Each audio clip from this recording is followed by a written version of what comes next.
Big boss ಅವರು ಹೊಸದಾಗಿ team ಮಾಡೋಕೆ ಕೊಟ್ಟಿದ್ರಲ್ವಾ, ಆ ಒಂದು ಟೀಮಲ್ಲಿ ಅಂದರೆ ಹರಾಜಿಗೆ ಈಗ 8,000 ಪಾಯಿಂಟ್ ಕೊಟ್ಟಿದ್ದಾರೆ ಬಿಗ್ ಬಾಸ್ ಅವರು. ಆ ಒಂದು 8,000ದಲ್ಲಿ ಯಾರ್ಯಾರಿಗೆ ಎಷ್ಟೆಷ್ಟು ಕೊಡ್ತೀರಾ ಕೊಡಿ ಅಂತೇಳಿ ಬಿಗ್ ಬಾಸ್ ಅವರು ಹೇಳಿದಾರಲ್ವಾ. ಅದರ ಒಂದು ಇದರಲ್ಲಿ ತನಿಷಾ ಅವರು ಮತ್ತು ಸಂಗೀತಾ ಅವರು ಇಬ್ಬರು ಮಾಲೀಕರಲ್ವಾ. ಈಗ ಒಬ್ಬೊಬ್ಬರನ್ನ ಒಂದೊಂದು ರೇಟಿಗೆ ತೊಗೊಳ್ಬೇಕಾಗ್ಯದ. ಆದರೆ ಅತಿ ಕಂಜೂಸಾಗಿ ಮಾಡಿದ್ರು ಇವರು ಅಂತ ಹೇಳಿ ಕಾಣಿಸಕತ್ತದ. ಈ ಒಂದು ಮಾತನ್ನ ತುಕಾಲಿ ಅವರು ಕೂಡ ಹೇಳ್ಯಾರ. ಯಾಕಪ್ಪ ಅಂತಂದರೆ ಈಗ ಇಷ್ಟೊಂದು ಐತೆ ಅಲ್ವಾ, ಈಗ ಒಬ್ಬರಿಗೆ ಒಂದು 100 ರೂಪಾಯಿ ಅಂದರೆ ಇವರು 150 ಅಂದರೆ ಅವ್ರು 200 ಅಂದರೆ ಇವರು 250, ಈ ಥರ ಹೆಚ್ಚೆಚ್ಚು ಮಾಡ್ಕೊತ ಹೋಗಬೇಕು, ಒಂದು ವ್ಯಕ್ತಿನ ತೊಗೊಳ್ಬೇಕು ಅವ್ರ ಟೀಮಲ್ಲಿ ಅಂತ. ಈ ಥರ ಇದೆ ಬಿಗ್ ಬಾಸ್ ಅವ್ರದ್ದು.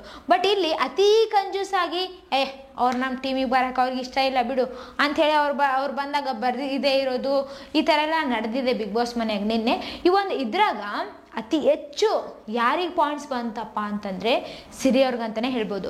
ಸಿರಿ ಅವ್ರಿಗೆ ಈ ಕಡೆ ಇವರು ಪಾಯಿಂಟ್ಸ್ ಹೇಳ್ಸಕತ್ತಿದ್ರು ತನಿಷಾ ಅವರು, ಈ ಕಡೆ ಸಂಗೀತ ಅವರು ಕೂಡ ನಮಗೆ ಬೇಕು ಇವ್ರು ಅಂತ ಹೇಳಿ ಅವ್ರು ಕೂಡ ರೆಡಿ ಆಗಿದ್ರಲ್ವ.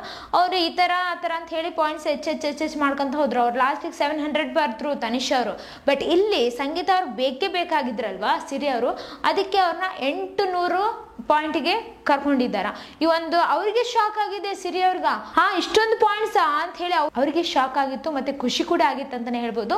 ಆ ಒಂದು ಇದು ಎಲ್ರಿಗೂ ನಡಿಬೇಕಾಗಿತ್ತು ಆ ಥರ, ಬಟ್ ಅಲ್ಲಿ ಯಾರಿಗೂ ನಡೆದೇ ಇಲ್ಲ. ಸಿರಿ ಅವ್ರಿಗೆ ಮಾತ್ರ ಆ ಥರ ನಡೆದಿರೋದು. ಈಗ ಇಲ್ಲಿ ಸಿರಿ ಅವ್ರ ಆಟ ಹೆಂಗೆ ಆಡಕತ್ತಾರ, ಅವ್ರದ್ದು ಪ್ಲಾನಿಂಗ್ ಏನು, ಅವ್ರು ಹೆಂಗೆ ಆಡ್ತಾರ, ಅವ್ರನ್ನ ಕರ್ಕೊಂಡ್ರೆ ನಾವು ವಿನ್ ಆಗ್ಬೋದಾ ಇಲ್ವಾ ಅನ್ನೋ ಒಂದು ಇದು ಬಂತಲ್ವಾ. ಅದಕ್ಕೆ ಸಿರಿ ಅವ್ರಿಗೆ ಖುಷಿ ಆಯ್ತು ಅಂತಾನೆ ಹೇಳ್ಬೋದು. ಅವ್ರು ತುಂಬ ಚೆನ್ನಾಗಿ ಆಡಕ ಈಗ ಈ ಮಧ್ಯೆ ತುಂಬ ರೆಡಿ ಆಗಿದ್ದಾರೆ ಅಂತಾನೆ ಹೇಳ್ಬೋದು. ಮತ್ತೆ ಈ ಒಂದು ಇದರಲ್ಲಿ ಪ್ರತಾಪ್ ಅವರು 100 ಪಾಯಿಂಟ್ಸ್ಗೆ ಖರೀದಿ ಆದ್ರು. ಆಮೇಲೆ ತುಕಾಲಿ ಅವರು 150 ಪಾಯಿಂಟ್ಗೆ ಖರೀದಿ ಆದ್ರು. ಈ 3 ಜನ ಕೂಡ ಸಂಗೀತ ಅವ್ರ ಟೀಮಿಗೆ ಹೋದ್ರು. ಈ ಕಡೆ ಅವಿನಾಶ್ ಅವ್ರನ್ನ ಸಂಗೀತ ಅವ್ರು ತಗೊಳಕ್ ಇಷ್ಟಪಟ್ಟಿಲ್ಲ ಅವರು. ಯಾಕಪ್ಪ ಅಂತಂದ್ರೆ ಅವ್ರಿಗೆ ನಮ್ಮ ಟೀಮಲ್ಲಿ ಇರಕ್ ಇಷ್ಟ ಇಲ್ಲ, ಅವ್ರಿಗೆ ಖುಷಿನೂ ಇಲ್ಲ ನಮ್ಮ ಟೀಮ್ ಆಗಿರಕ, ಅದಕ್ಕೆ ಅವ್ರನ್ನ ನಾನು ತಗೊಳ್ತಿಲ್ಲ ಅಂತ ಹೇಳಿ ಸಂಗೀತ ಅವ್ರು ಹೇಳಿದ್ರು. ಅವ್ರಿಗೆ 100 ಪಾಯಿಂಟ್ ಹಾಕ್ಬಿಟ್ಟು ತನಿಷಾ ಅವರು ಕರ್ಕೊಂಡ್ರು. ಆಮೇಲೆ ಅವ್ರು ಹೇಳಿದ್ರು, ನಾನು ಆಡ್ತೀನಿ, ನನ್ನ ಟೀಮ್ಗೋಸ್ಕರ ಆಡ್ತೀನಿ ನಾನು ಅಂತೆಲ್ಲ ಹೇಳಿದ್ರು.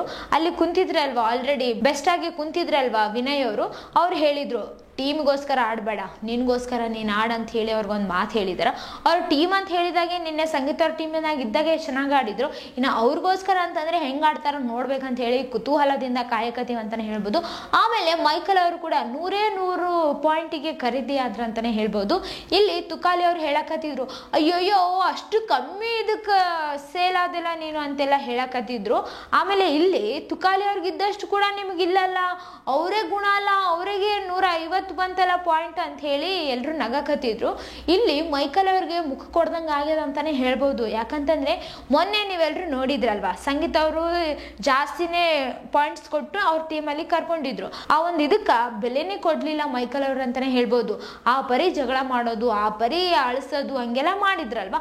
ಅದಕ್ಕೆ ಇವ್ರು ನಮ್ಮ ಟೀಮಾಗಿ ಇವ್ರಿಗೂ ಇಷ್ಟ ಇಲ್ಲ ಇರಕ, ಆಡಕ್ಕೂ ಇಷ್ಟ ಇಲ್ಲ ಇವ್ರಿಗೆ. ಇವರೇ ಹೇಳ್ತಾರ ನನಗೆ ಪಾಯಿಂಟ್ ಜಾಸ್ತಿ ಬಂದಿಲ್ಲ ಅಂದ್ರೆ ನಾನು ಆಡಂಗೆ ಇಲ್ಲ ಅಂತ ಹೇಳ್ತಾರ. ಇಂಥವ್ರು ನಮ್ಮ ಟೀಮ್ನಾಗ ಇಟ್ಕೊಂಡು ವೇಸ್ಟ್ ಅಲ್ಲ ಅಂತ ಹೇಳಿ ಸಂಗೀತ ಅವರು ಅಷ್ಟಲು ಅವ್ರನ್ನ ಖರೀದಿ ಮಾಡ್ಕೊಳ್ಳೋಕೆ ಇಷ್ಟನೇ ಪಟ್ಟಿಲ್ಲ ಅಂತಾನೆ ಹೇಳ್ಬೋದು. ಆಮೇಲೆ ವರ್ತೂರ್ ಸಂತೋಷ್ ಅವ್ರನ್ನ ಕೂಡ ಇಬ್ರು ಕೂಡ ತಗೊಳ್ಳೋಕೆ ಇಷ್ಟಪಟ್ಟಿದ್ದಿಲ್ಲ ಅವ್ರು ಬಂದು ನಿಂತಾಗ, ಅದಕ್ಕೆ ಅವರು ಸುಮ್ಮನೆ ಇದ್ರು. ಆಮೇಲೆ ಹೋಗಿ ಕುಂತ್ರಲ್ವಾ.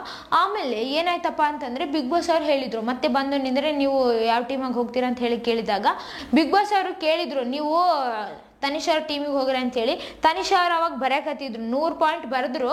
ಬಟ್ ಅಷ್ಟೊತ್ತಿಗೆ ಇವ್ರು ಹೋದ್ರು. ಅದಕ್ಕಿಂತ ಮೊದಲು ವರ್ತೂರ್ ಸಂತೋಷ್ ಅವ್ರು ಒಂದು ಮಾತು ಹೇಳಿದ್ರು, ಏನಂತಂದ್ರೆ ನಾನು 2 ಟೀಮಿಗೂ ಹೋಗಂಗಿಲ್ಲ, ನಾನು ತೊಗೊಳಕ್ಕೆ ಇಷ್ಟಪಟ್ಟಿಲ್ಲ ಅಂದಮೇಲೆ ನಾನು ಯಾಕೆ ಹೋಗ್ಬೇಕು, ನಾನು ಹೋಗಂಗಿಲ್ಲ ನಾನು ಅಂತ ಹೇಳಿ ಅವರೆಲ್ಲ ಹೇಳಕತ್ತಿದ್ರು. ಆದರೆ ಬಿಗ್ ಬಾಸ್ ಅವರು ತನಿಷಾ ಅವ್ರ ಟೀಮಿಗೆ ಹೋಗ್ರಿ ಅಂತ ಹೇಳಿದ್ರಲ್ವಾ. ಚಾಚು ತಪ್ಪದೆ ಬಿಗ್ ಬಾಸ್ ಅವ್ರ ಮಾತು ಕೇಳಲೇಬೇಕು, ಕೇಳಿಲ್ಲ ಅಂತಂದರೆ ಅನಿವಾರ್ಯ ಅಂತಲೇ ಹೇಳ್ಬೋದು. ಕೇಳಿ ಹೋದ್ರು ಅವ್ರ ಟೀಮಲ್ಲಿ. ಈಗ ಆ ಕಡೆ 4 ಜನ ರೆಡಿ ಇದ್ದಾರೆ, ಈ ಕಡೆ ಈ 4 ಜನ ಆಡಕ್ಕೆ ರೆಡಿ ಇದ್ದಾರೆ. ನೋಡೋಣ ಯಾರ್ಯಾರು ಹೆಂಗೆ ಆಡ್ತಾರೆ ಅಂಥೇಳಿ. ಇನ್ನು ಕಾರ್ತಿಕ್ ಅವ್ರಿಗೆ ಉಸ್ತುವಾರಿ ಕೊಟ್ಟಿದ್ದಾರೆ. ಉಸ್ತುವಾರಿ ಕೂಡ ತುಂಬ ಚೆನ್ನಾಗಿ ಆಡಿದಾರಲ್ವ ಅವರು. ಇನ್ನು ಹಂಗೆ ಕಂಟಿನ್ಯೂ ಆಗಿ ಉಸ್ತುವಾರಿ ಆಗಿನೇ ಇದ್ದಾರೆ ಅಂತಲೇ ಹೇಳ್ಬೋದು. ಕಾರ್ತಿಕ್ ಅವ್ರನ್ನ ಈಗ ಇಬ್ಬರು ಟೀಮ್ ಕೂಡ ಕರ್ಕೊಳ್ಳಿಲ್ಲ, ನಾನು ಒಲ್ಲೆ ಅಂತ ಹೇಳಿ ಹೇಳಿದಾರ. ಆಮೇಲೆ ಸಂಗೀತ ಅವ್ರಿಗೆ ಎಲ್ಲೋ ಒಂದು ಕಡೆ ಅವ್ರನ್ನ ತಗೋಬೇಕಂತ ಹೇಳಿ ಇತ್ತು. ಈಗ 3 ಆಗಿರಲ್ಲ, ಅವರೊಬ್ರು ಆಗಿಬಿಡ್ತಾರೆ ತಗೊಳ್ಳೇನ ಅಂತಾನು ಸ್ವಲ್ಪ ಮನ್ಸು ಮಾಡಿದ್ರು ಅವರು. ಬಟ್ ಯಾಕೋ ಮತ್ತೆ ತಗೊಳ್ಳಿಲ್ಲ ಅವರು. ಬಟ್ ಈ ಕಡೆ ತನಿಷಾ ಅವರು ಇವ್ರ ಮೇಲೆ ನನಗೆ ತುಂಬ ಎಕ್ಸ್ಪೆಕ್ಟೇಷನ್ಸ್ ಇತ್ತು, ಆ ಒಂದು ಎಕ್ಸ್ಪೆಕ್ಟೇಷನ್ಸ್ನ ರೀಚ್ ಆಗಲಿಲ್ಲ, ಇವರು ಸರಿಯಾಗಿ ಆಡಿಲ್ಲ ಅಂತೆಲ್ಲ ಹೇಳಿದಾರಲ್ವಾ. ಇದರಿಂದಾಗಿ ಕಾರ್ತಿಕ್ ಅವ್ರಿಗೂ ಕೂಡ ಬೇಜಾರಾಯ್ತು ಅಂತಲೇ ಹೇಳ್ಬೋದು. ಮುಖ ಕೂಡ ತುಂಬ ಸಪ್ಪೆ ಆಗಿ ಇದ್ರು. ಆದರೆ ಬಿಗ್ ಬಾಸ್ ಅವರು ಇವ್ರಿಗೊಂದು ಟಾಸ್ಕ್ ಥರನೇ ಕೊಟ್ಟಿದ್ದಾರೆ ಅಂತಲೇ ಹೇಳ್ಬೋದು, ಒಂದು ಉಸ್ತುವಾರಿ ಕೊಟ್ಟಿದ್ದಾರಲ್ವಾ. ಈ ಒಂದು ಉಸ್ತುವಾರಿಯಲ್ಲಿ ಕೂಡ ಪಾಯಿಂಟ್ಸ್ ಬರೋದು ತುಂಬ ಮುಖ್ಯ ಆಗುತ್ತಾ. ಆ ಒಂದು ಪಾಯಿಂಟ್ಸನ್ನ ಎಷ್ಟು ಗಳಿಸ್ತಾರ ಎಷ್ಟಿಲ್ಲ ಅಂತ ಹೇಳಿ ನೋಡೋಣ ಏನೇನಾಗುತ್ತೆ ಅಂತ ಹೇಳಿ. ಎರಡು ಟೀಮಲ್ಲಿ ಯಾರು ಗೆಲ್ಬಹುದು ಅಂತ ಹೇಳಿ ನಿಮ್ಗೆ ಅನ್ಸಕತ್ತದ ಅಂತ ಹೇಳಿ ಕಮೆಂಟ್ನಾಗ ತಿಳಿಸ್ರಿ.